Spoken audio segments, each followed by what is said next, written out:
ఆడపిల్లల పెళ్లిళ్లు భారం కావద్దనే ఉద్దేశంతోనే ప్రభుత్వం కళ్యాణ లక్ష్మి పథకం అమలు చేస్తోందని ఎమ్మెల్యే పోచారం శ్రీనివాసరెడ్డి అన్నారు. నిజామాబాద్ జిల్లా వర్ణి మండల కేంద్రంలో లబ్ధిదారులకు కళ్యాణ లక్ష్మి చెక్కులను ఎమ్మెల్యే పంపిణీ చేశారు. ఈ కార్యక్రమంలో రుద్రూరు, మోస్రా, చందూర్, వర్ణి మండలాలకి చెందిన 106 మంది లబ్ధిదారులకు 1,05,00,000 రూపాయల విలువ గల చెక్కులను అందజేశారు.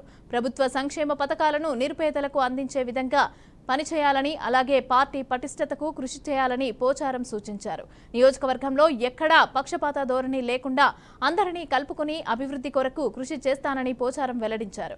ఇక నియోజకవర్గంలో మిగిలిపోయిన పనులన్నింటినీ కూడా పూర్తి చేస్తానని చెప్పారు.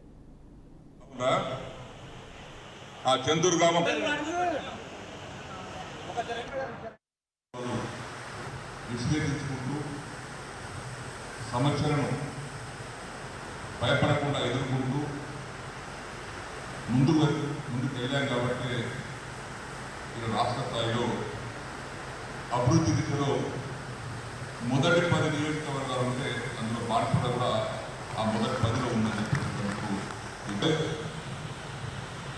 అభివృద్ధి విషయంలో రాజకీయాలే అదేవిధంగా ముందు కూడా ఇప్పుడు నాకు నా ఎంబడినటువంటి పాత మిత్రులతో సహా మళ్ళీ కొత్త బలంగా మీరు అంతగా నా బలం రెట్టింపు అయింది, డబల్ అయిపోయింది.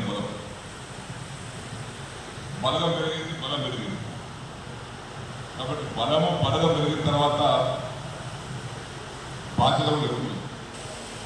ఎల్లవేళ మీ అందరి సహకారంతో తప్పనిసరిగా ముందుకు వెళ్దామని చెప్పేసి వేదిక మీద ఉన్నటువంటి పెద్దలకు కానీ వేదిక